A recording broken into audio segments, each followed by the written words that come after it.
Alright mga kapatid, mukhang maganda tong pang-intro natin. Pakinggan nyo ha. Ang mga magnanakaw, sunugin sa apoy. Sunugin sa apoy, sunugin sa apoy. Ang mga magnanakaw, sunugin sa apoy. Sunugin sa apoy, sunugin sa One more apoy. time. Upang ang mga bangkay nyo, di na Hey. maamoy. Ang mga magnanakaw, sunugin sa apoy.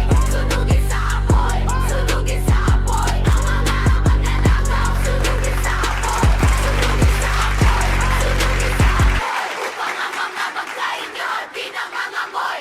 Oo nga naman, pag sinunog mo yan sa apoy, talagang hindi na yan mangangamoy. Hindi, mangangamoy pa rin, may usok. Pero pagkatapos nun, wala na, sunog na, no? Siya nawa. Okay mga kapatid, bago tayo magsimula ng reaction video. Kung gusto nyo naman ng mura na at mabilis na internet, nandito na ang Fiber ni Juan. Maaasahan, kaya tawag na. Wow. Baka meron na sa inyong lugar ang Fiber ni Juan. Yes, maraming salamat sa Fiber ni Juan. Ito na po muna, no? Galing kay Sir Jack. Ito, mga maiinit talaga ito, no? Pinost niya po.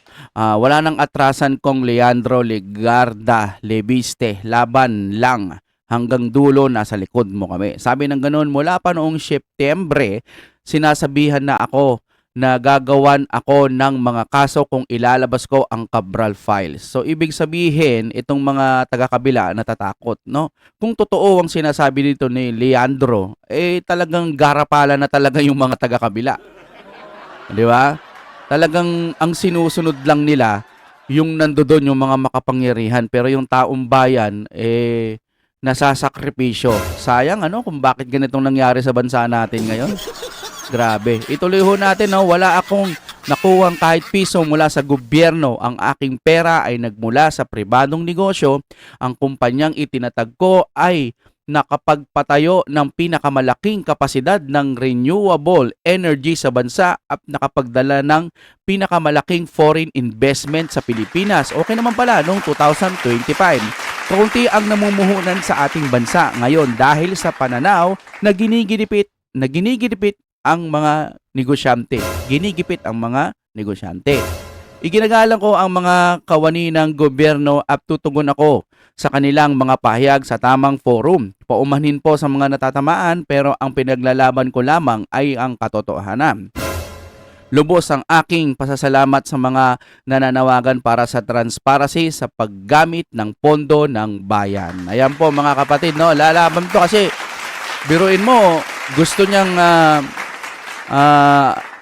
ipaglaban itong mga nakikita niyang mga pagkakamali. Pero anong ginagawa ng mga taga-kabila? Imbis na maging interesado sila, kasi nga may nakikitang mali itong congressman to dapat paniwalaan nila kasi nasa gobyerno yan Bakit hindi nila silipin yung gustong ipaglaban ng taong ito, ng batang ito? Kawawa naman po ang Pilipinas kung hindi natin bibigyan ng pansin, okay pala yung Cabral Files, ano?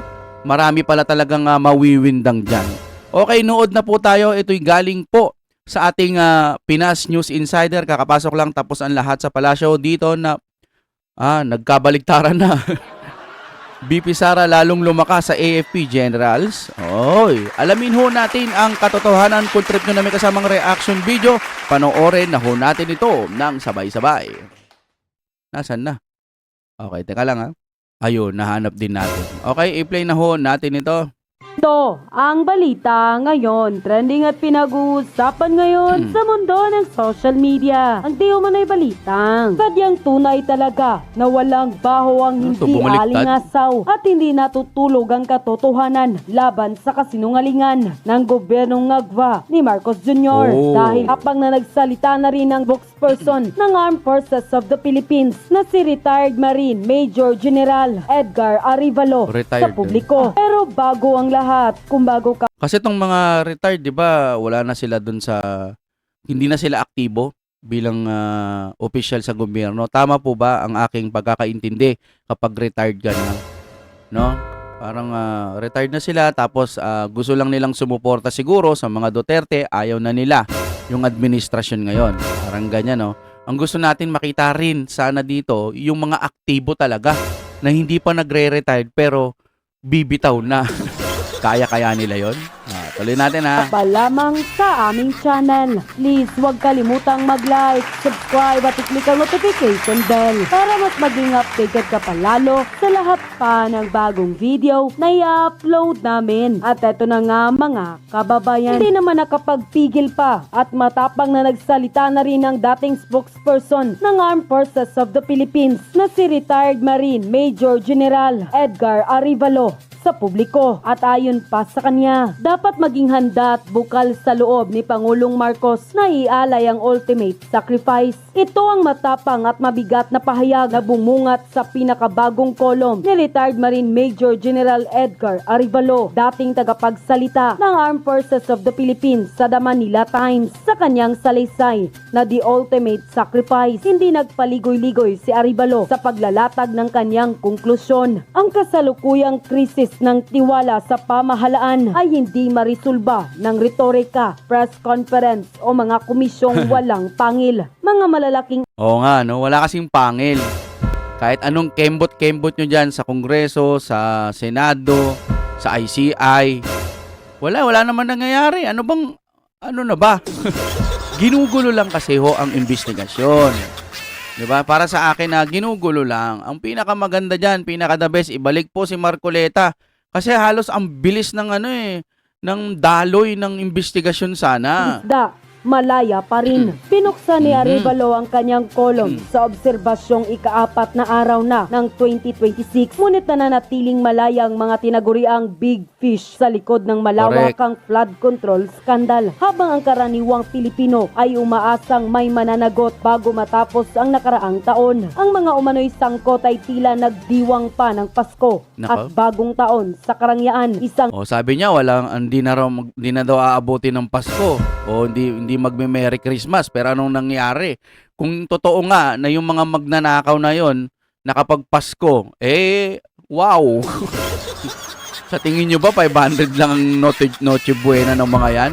Tapos bagong taon nila? Ang saya-saya siguro nila dahil sandamukal na bilyones ang mga nasa bulsa, di ba? malinaw na kabaliktaran ng pangakong binitawan ng Pangulo. Kredibilidad na tinatangay ng baha. Ayon kay Arevalo, nagsimula sa maling direksyon ang panawagan ni Pangulong Ferdinand Marcos Jr. para sa transparency at accountability sa kanyang ika-4 na SONA sa pagtalakay umano ng Pangulo sa katiwalian na parang hindi siya bahagi ng gobyerno. Mabilis na nabura ang kredibilidad ng kanyang mga salita nang ilantad ng mga baha ang GO substandard at bayad, Oo. ngunit hindi tapos na flood control projects. Abangan natin itong 2026. Ayaw ho nating mangyaring maperwisyo talaga yung mga kababayan natin.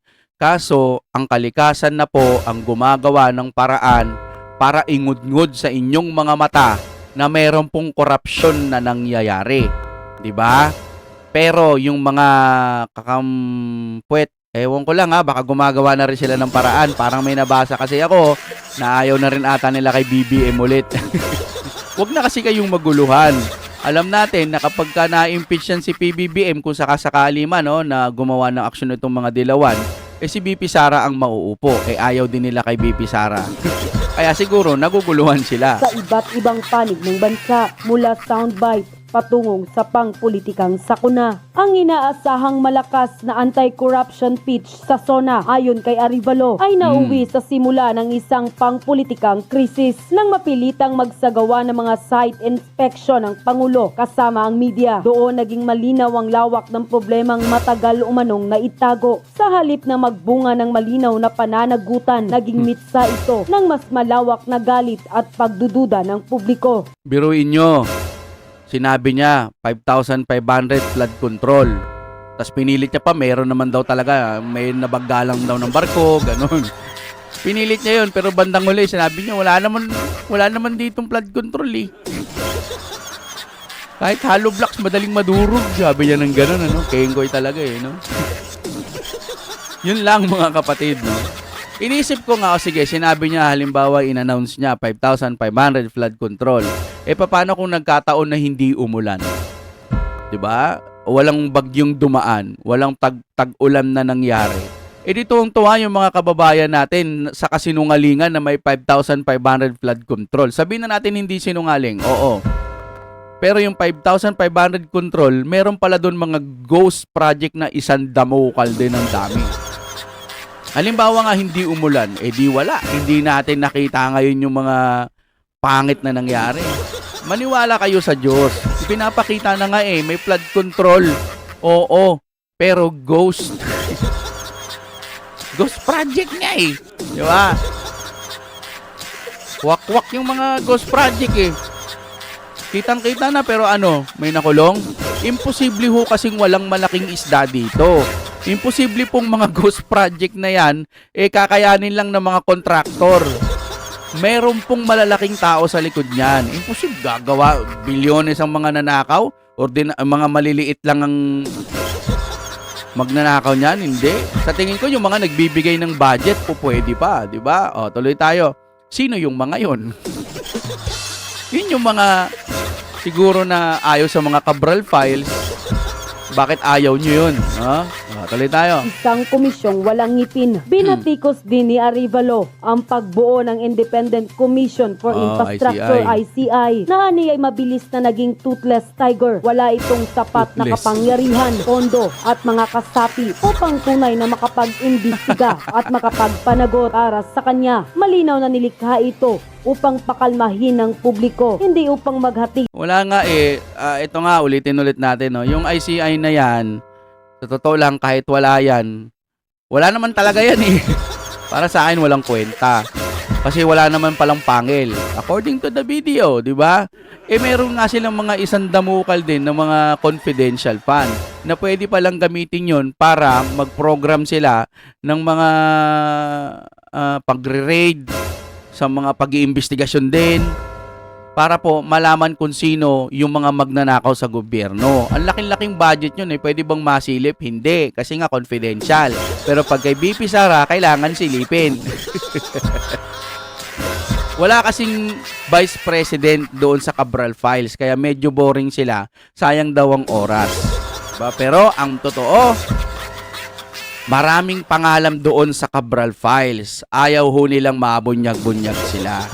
Yun naman talaga ang totoo, mga kapatid tuloy tayo, Nangustisya, selective justice at red flags. Tinukoy rin ni Arevalo ang umano'y double standard sa pagpapatupad ng batas. Ang ilang high-profile personalities ay pinayagang makalabas ng bansa sa ngalan ng due process, habang ang mga hayagang kritiko ng katiwalian ay nahaharap sa banta ng kaso, sedisyon o pagkawala ng pensyon para sa kanya.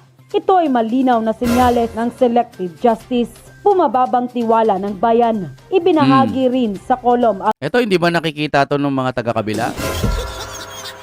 Mga bulag, no? resulta ng survey kung saan makikitang patuloy ang pagbagsak ng approval at trust rating ng Pangulo. Ayon kay Arevalo, hindi na ito ang simpleng issue ng imahe, kundi ng moral, authority at kakayanang mamuno. Hanggat walang tapat, malaya at walang pinipiling imbestigasyon at pananagutan, lalo lamang umano itong lalala. Ang panawagan sa ultimate sacrifice. Sa huli, iginiit ni Arevalo na ang tanging paraan upang maibalik ang tiwala ng bayan ay ang sukdulang sakripisyo. Isang panawagan na bihirang marinig mula sa isang retiradong general.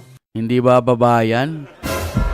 Kung totoo yung sinabi ni Madam Amy, kasi bumabase lang din ako doon na yung kapatid daw niya di ba? Singhot ng singhot. Hindi ba babayan kasi wala sa katinuan. Base lang to sa sinasabi ni Madam Amy, Kapag kaganyan kasi, wala ka sa matinong pag-iisip. Hindi gumagana yung pinaka-normal na pag-iisip mo. Ang umiiral sa'yo, hindi ako bababa. Diba? Mahal ako ng taong bayan. Pero kahit alam mong negative ka na, sinusuka ka na, sige pa rin. Para sa kanya, ang tunay na pagmamahal sa bayan ay hindi nasusukat sa talumpati o slogan, kundi Yun. sa kahandaang managot kapag ang pamumuno ay bigong maghatid ng katarungan. Ang iniwang tanong ni Arevalo ay tahimik, ngunit mabigat. May leader bang Tama. handang basahin at sundin ang malinaw na writings on the wall? O mananatili itong babala na hindi kailanman papansinin? Unquote. Ayun nga, ulitin ho natin, wala pa rin nakukulong na malalaking isda. Gumulo ang investigasyon. Yan na ipapaunawa natin lahat. Walang nangyayari Tapos ang presidente, announce dito, announce doon, credit grab, kanya daw tong natapos. Mga ganun lang. Ngayon, isipin ninyo, nasaan na po yung mga bilyong pondo na tinatanong ng taong bayan? Nasaan na? Yung investigasyon, walang nangyayari. Alam nyo, kaya natin binoto sila Marcoleta, sila senador na yan, kasi alam natin malakas talaga sila.